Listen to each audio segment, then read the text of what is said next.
Hello, and welcome again to the interactive online Bible study here at Strasburg United Methodist Church. For this short video, I want us to consider something different than we've talked about before in doing Bible study, and that is our context. In other words, we can read the Bible just for the verses we see in front of us as they come along in our reading, or we consider the context of the chapters and the verses before and even after a particular passage. So, for example, let's consider the book of John, chapter 9, and in verse 3 of chapter 9 in John's Gospel, we read these words of Jesus: "Neither this man nor his parents sinned. He was born blind so that God's works might be revealed in him." That's verse 3. Now let's suppose that we just read the first part of verse 3, that part that said that neither this man nor his parents sinned. And if we take just that portion of the verse, we could assume then maybe that, maybe what Jesus was saying was that this man nor his parents ever sinned. And that could be our conclusion from reading that particular part of the verse. But that's not reading the verse in context. Reading in context means reading the whole verse, as we said at the very beginning, that Jesus was trying to talk about this man's blindness and not attributing it to any kind of sin, that he was just born that way. And it wasn't because he or his parents had sinned that caused the blindness. So it's a very quick example of reading the story in context. I remember years ago back in seminary when a professor said that one of the dangerous ways to read the Bible is to kind of put it up on its spine, on its edge, and then opening it blindly to a particular part of the Bible, topping both ends down on a table or the desk, and then closing our eyes and taking our finger and going plop to a part of the Bible text and then reading that verse, and then believing that that was God's verse for us that day or for our particular time in history. Now, one could do that, but is that God leading us to a particular verse, or is that chance?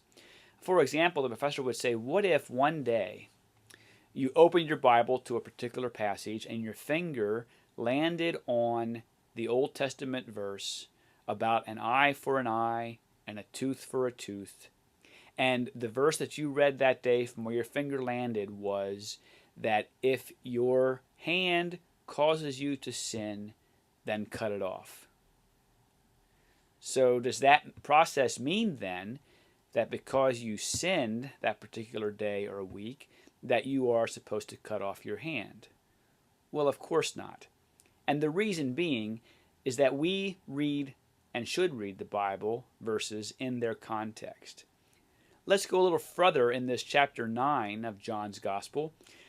Jesus is talking about this man who was blind from birth, and if you look back at the end of verse 8, there's a long discourse of Jesus talking to his followers, the faithful believers, and he's talking to them in a way that helps them to see that even though they don't always get what Jesus is saying, that could be equated to being spiritually blind.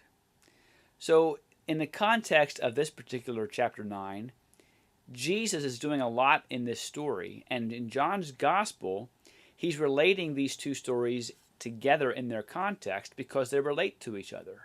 So on the surface meaning of this passage in chapter 9, we can see that Jesus did not believe that because this man was blind, it was due to his sin or his parents' sin. Of course, all human beings sin.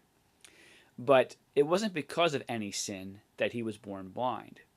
Furthermore, in reading the deeper context of the end of chapter 8, coming before this chapter 9, we can see that Jesus might also be talking about that there are some people who are more spiritually blind even though they can see 100% with their physical eyes. So many of us need to realize that Jesus spoke in ways that connect to our lives and in metaphors that may be saying to us, you know what? maybe we are spiritually blind if we're not believing and seeing the things He wants us to see. So even if we're not physically blind, we could possibly be spiritually blind. So again, that's reading the story in its context. And that can be really helpful to us because it can help us to get the understanding and the fuller meaning of what a Bible passage is having to say.